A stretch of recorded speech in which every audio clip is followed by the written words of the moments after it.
21 की सुबह स्वतंत्रता दिवस के मौके पर प्रधानमंत्री के लाल किले पर तिरंगा फहराने पर राष्ट्रगान की धुन के साथ 21 तोपों की सलामी दी जाती है।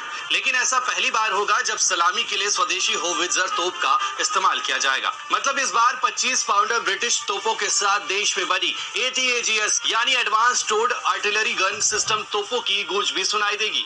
देश में हथियार बनाने की अपनी क्षमता को दिखाने के लिए इस साल रक्षा मंत्रालय ने ये अहम फैसला लिया है, जिसके चलते पिछले 2 हफ्ते से लाल किले पर इसका अभ्यास भी जारी है। तो आइए जानते हैं कि भारत की अब तक सबसे शक्तिशाली ATAGS तोप के बारे में। ATAGS तोप भारत में डिजाइन और बनाई गई advance towed artillery gun system के रूप में सामने आई है। टोड तोपें वैसे तोपों को कहते हैं जिनको फायर करने के लिए खींच कर ले जाया जाता है और फिर टारगेट पर निशाना साधा जाता है। ATAGS छोटी तोप है और छोटी तोपों को होवित्जर कहा जाता है। होवित्जर तोपों का इस्तेमाल ऊंची चोटियों पर लोअर वेलोसिटी के इलाकों में आसानी से किया जाता है। ATAGS को दुनिया में सबसे सुसंगत और सटीक तोप कहा जा रहा है। अधिकारियों की माने तो ये ऑटोमेटिक मोड फायरिंग और वायरलेस कम्युनिकेशन के अलावा हाई एंगल पर सबसे छोटे मिनिमम डिस्टेंस और रेगिस्तान के साथ पहाड़ी इलाकों में जबरदस्त प्रदर्शन करने में सक्षम है। साल 2013 में DRDO ने भारतीय सेना में पुरानी तोपों को बदलने के लिए ATAGS प्रोजेक्ट शुरू किया था, जिसका मकसद तोपों को आधुनिक 155 मिलीमीटर आर्टिलरी गन से रिप्लेस करना था।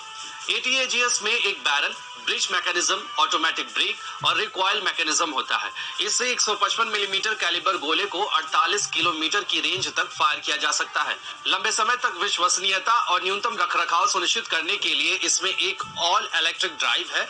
इसमें high mobility, quick deployability, auxiliary power mode, advance communication system होता है। साथ ही ऑटोमेटिक कमांड और कंट्रोल सिस्टम के साथ रात में भी डायरेक्ट फायर करने की सुविधा मौजूद है। आजाद भारत में 21 तोपों की सलामी कई प्रमुख अवसरों पर दी जाती है। 15 अगस्त को स्वतंत्रता दिवस के साथ 26 जनवरी को गणतंत्र दिवस की परेड के दौरान राष्ट्रपति को 21 तोपों की सलामी दी जाती है। इसके अलावा 15 जनवरी को सेना दिवस पर, 30 जनवरी को शहीद दिवस पर और राष्ट्रपति भवन में दूसरे देशों के प्रमुखों के स्वागत में ये किया जाता है।